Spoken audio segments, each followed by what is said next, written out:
那讲到专门咧走宜兰花莲往回国公客运甲加马兰客运，因为载客少，一直咧了钱，决定对3月开始停驶。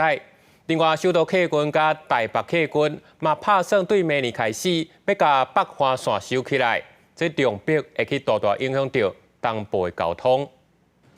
这是国都客运花莲转运站，单位宜兰来到这的巴士，另外的旅客无几个。面对3月初1，加马兰客运甲国光客运联合营运的2021宜花线会停驶，有需求的旅客也是希望会当搁考虑一下。宜花这一条路线大概有5个班次，那3月1号以后会试办的201班次会停驶试办6个月。其实现在蛮多地方都是因为营运亏损的关系，然后所以有停驶的状况出现。我觉得可能必须要政府介入。 国都客运从苏花改2020年通车了后，有4间业者加入台北、宜兰、花莲线的营运，载客量一直拢无法度提升，主要的原因就是游客因为烦恼塞车，所以选择火车，加上苏花改承载收入放起来，所以平常时的载客量敢若有1、2成。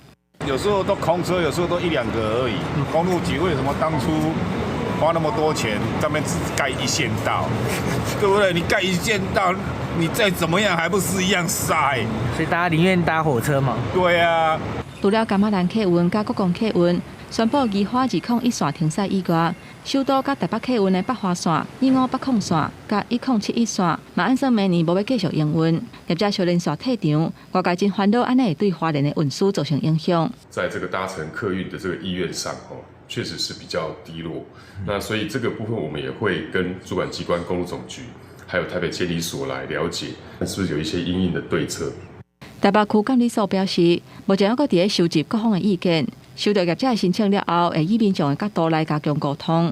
若各间客运公司是无回应，记者综合报道。